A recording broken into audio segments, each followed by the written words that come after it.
wasn't exactly a party animal in college, more of the quiet observer type. But there was one party, one single night, that changed the way I see people, and honestly, reality. It started with an anonymous invite. It popped into my email one evening with no sender name, just the subject line. "You've been selected. One night. One chance. Say nothing." Attached was a QR code and a time, 10:13 p.m. No address, no details. I figured it was a prank, but something about it felt curious. I mentioned it to my roommate, Kyle, who practically lived for parties. He was instantly hooked. He pulled up some sketchy app that scanned the code and decoded an address about 40 minutes outside the city. Deep woods territory. Not exactly party central. Kyle said it had to be one of these secret society influencer-style raves. "These things go viral, dude," he insisted. "We're going." I should have said no. We drove out in his beat-up Civic, following GPS through dark, winding roads. No streetlights, no signal. I started to get that sinking feeling, like something was off. Then we saw it. A massive stone mansion, tucked behind wrought iron gates. Dozens of cars were already parked in a field, but there was no music, no chatter, just this humming sound, almost like machinery. At the gate, a man in a suit scanned our QR code without a word and waved us in. The first thing I noticed was how silent the crowd was. Everyone was dressed in black, formal wear, tuxes, gowns, and they all wore porcelain masks. Smooth, white, expressionless. Each mask had a single symbol etched into the forehead, different for each person.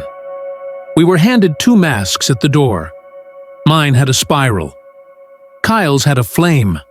He grinned and said, "This is some eyes wide shut stuff, bro." Inside, the mansion was dim, lit only by red-tinted candles and antique chandeliers. There was music, sort of.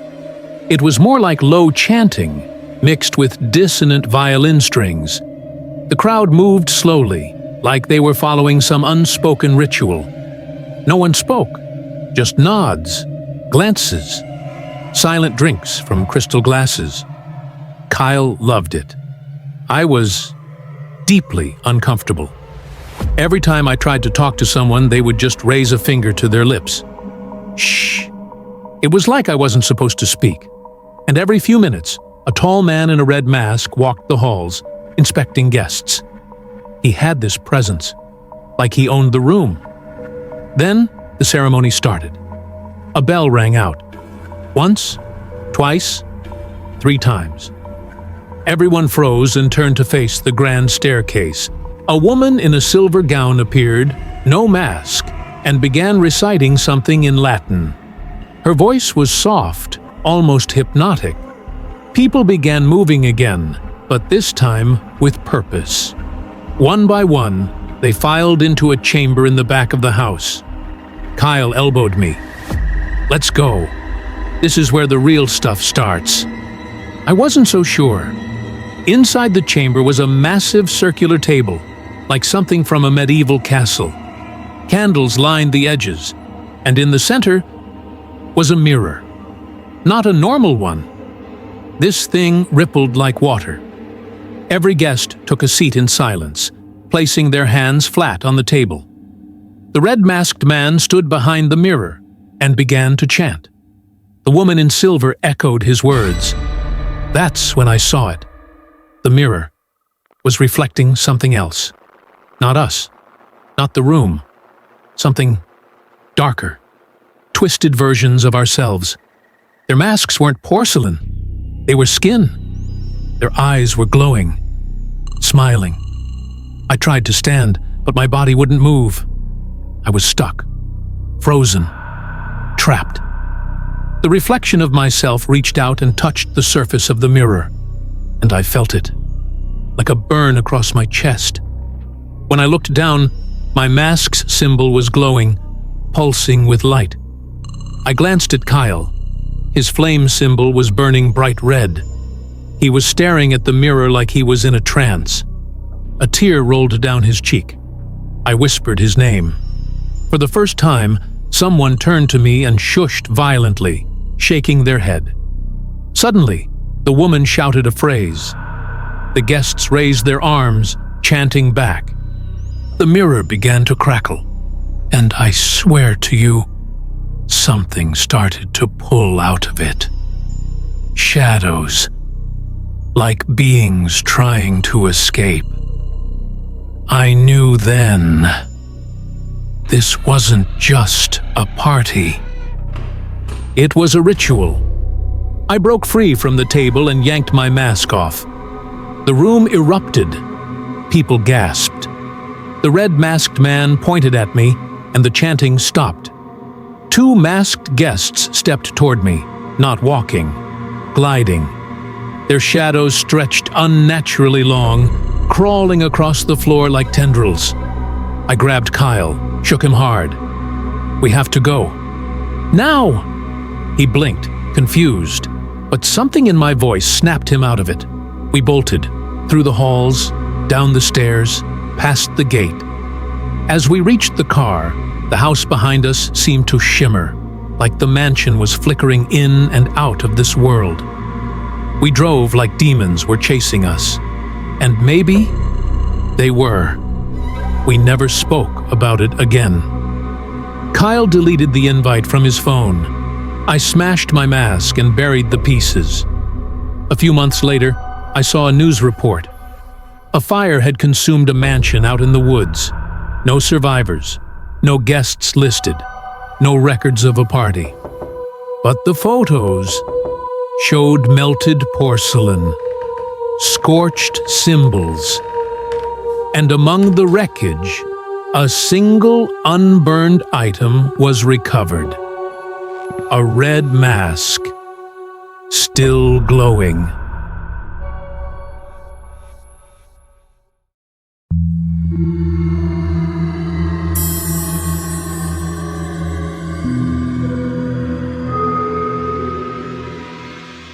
I'm in my early 20s, doing my undergrad in computer science. I live alone in a quiet apartment just off campus. It's nothing fancy, but it's mine. Rent's cheap, and it's close enough to walk to class. I mostly kept to myself. Not antisocial or anything, just not interested in the party scene. My life was pretty normal. Classes, coding projects, random YouTube rabbit holes. That was it. At least until a few months ago. It started with my phone going missing. I left it charging in the campus library while I ran to grab a snack from the vending machine. I was literally gone for 3 minutes. When I got back, gone. At first, I thought maybe someone turned it into the front desk, but nope. I checked everywhere. Then I remembered I had location tracking turned on. I rushed to a friend's dorm, logged into my iCloud, and checked. The phone was still online, but the location was weird. It showed up just a few blocks from my apartment. Not on campus. In a residential area I didn't recognize. I tried pinging it, but it went offline seconds later. That was the first thing that felt off. I got a new phone, changed my passwords, moved on. I figured it was just bad luck. But then, things started happening that didn't make sense. One night, I got back to my apartment after a late study session. I walked into my bedroom and paused. My computer was on. I always shut it off before leaving, and I never leave it unlocked. But there it was, humming quietly, desktop lit up. No open windows, no signs of a break-in. Just on. That was the first time I felt it. That weird, crawling sense that someone had been there, watching, touching my stuff. Still, I brushed it off. Maybe I forgot. Maybe I hit sleep instead of shut down. But a week later, I woke up to find a message written on my bathroom mirror. Just one word, "Hi." It was written in the condensation, like someone had been in there while I was asleep. That's when the fear kicked in. I checked the windows, all locked. The door had a deadbolt. No signs of forced entry. And I lived on the 3rd floor. No fire escape, no balcony. How would someone even get in? I convinced myself it was some kind of sick joke. Maybe a friend messing with me. I even confronted a couple of guys from class. They looked at me like I was insane. More notes followed, sometimes slipped under my door, sometimes taped to the outside of my window. Always short, always creepy. "Nice shirt today. Sleep well? You looked nervous in class." It wasn't just creepy, it was specific. Someone was watching me. Constantly. I started checking my apartment every night. Under the bed, behind the shower curtain, inside the closets. Nothing. I even bought a cheap camera and set it up in my living room. It recorded for a few nights, but I never caught anything. Still, every morning, there'd be a new note. Always. One morning, I woke up to find my fridge wide open. Food spoiling. Milk warm. I knew I hadn't left it like that. The next night, I slept with a knife under my pillow. And then it got worse. I woke up in the middle of the night to the sound of typing. Slow. Deliberate. I sat up, heart pounding. My computer screen glowed faintly in the darkness. Someone was sitting at my desk, typing. I couldn't breathe. I reached for the lamp and knocked it over. The sound made the figure whip around, but by the time I got the light on, the chair was empty, just spinning. The screen read, "Why'd you stop?" That night, I ran to my friend's dorm and didn't come back until sunrise. I told the police everything. They came, did a quick sweep, said they couldn't find signs of a break-in, suggested I might be stressed, losing sleep, imagining things. I wasn't. The final straw was last week. I stayed at a friend's place for a few nights, just to get away from the apartment. When I finally came back, I found something waiting for me. On my desk, right where my laptop usually sat, was a single photo. It was me, asleep, in my bed. From the angle it had to be taken from inside my room, my blood ran cold. The back of the photo had a message scrawled in pen. "You were snoring." That was it. I packed a bag and left that same night. Told my landlord I was moving out immediately. I didn't even care about losing the deposit. I just wanted out. I don't know who it was. I don't know how they were getting in. But someone had been living in my apartment with me for weeks, maybe longer, watching, waiting. And I still don't know what they wanted.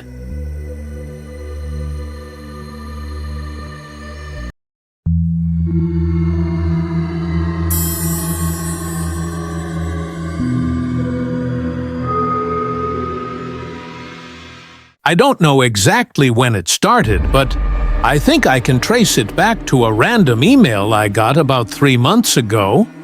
It was from some generic-looking company, something like Digital Security Network, and it said that there had been unusual login attempts on my account.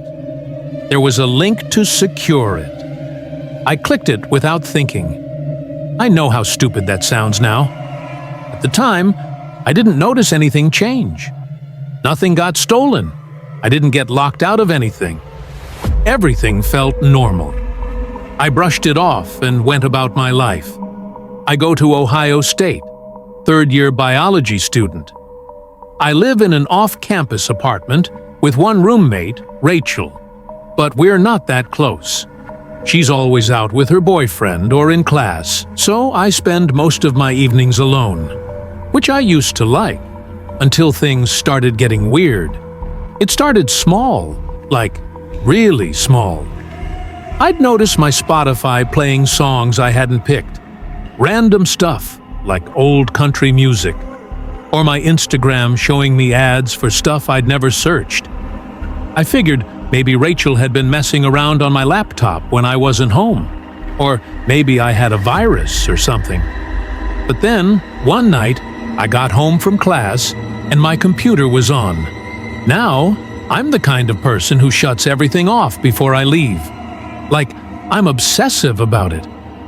The screen was lit up, open to a blank notepad file.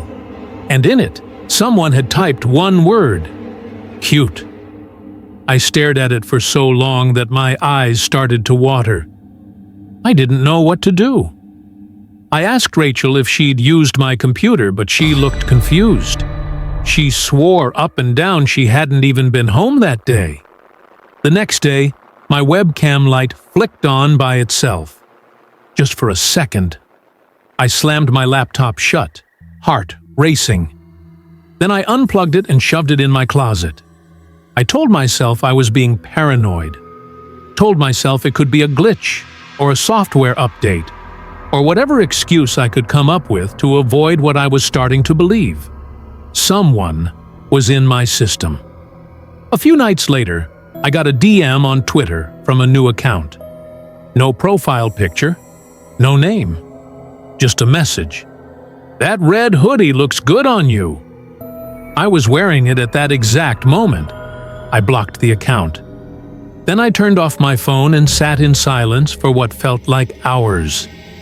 Every creak in the apartment made me flinch. I finally worked up the courage to call campus IT and tell them what had been happening. They told me to run scans, update my passwords, all the typical stuff. I did everything they said. I even factory reset my phone and laptop. Things were quiet after that, for maybe a week. Then I came home one afternoon and there was a sticky note on my desk. Just one sentence. "You thought this would stop me." I wanted to scream. I didn't even know how it got there. The door was locked, the windows shut. I called the police, but since nothing was stolen and there was no sign of forced entry, they couldn't do anything. They told me it might have been a prank. A prank. I changed all my passwords again, got new devices, bought a webcam cover. I was scared all the time. I barely slept. I started missing classes because I was too afraid to leave my apartment. Rachel thought I was going crazy. Then, one morning, I woke up and found my bedroom mirror covered in Post-it notes. Like dozens of them. Each one with a short sentence. "Don't ignore me. Smile for the camera. I know where you go. Stop locking the bathroom door. You looked better yesterday." That one broke me. I called the police again, crying. They searched the apartment top to bottom but found nothing. Rachel was out of town that weekend, so it couldn't have been her. There was no footage in the hallway, no fingerprints, no evidence of a break-in. They suggested I see someone, a therapist. Implied maybe I was imagining things. I started sleeping with a knife under my pillow. I took showers with the curtain open. I unplugged every device I owned. But it didn't matter, because 2 nights ago, I got an email. It was from my own email address. The subject line was blank. I opened it, and inside was a link to a Google Drive folder. I knew I shouldn't click it, but curiosity, or maybe panic, got the better of me. Inside the folder were videos, dozens of them. Clips of me in my bedroom, in the bathroom, sleeping, studying, talking to myself, singing under my breath. Every moment I thought I was alone. Wasn't. And the final file was labeled "Tonight." I didn't click it. I just slammed the laptop shut and ran out of the apartment barefoot. I've been staying at a friend's place ever since, and I haven't gone back. I don't know how they got in. I don't know if they were ever really out. I called the police again, showed them everything. They've opened a case, but I haven't heard anything since. Whoever it is, they know everything about me, and I think they always have.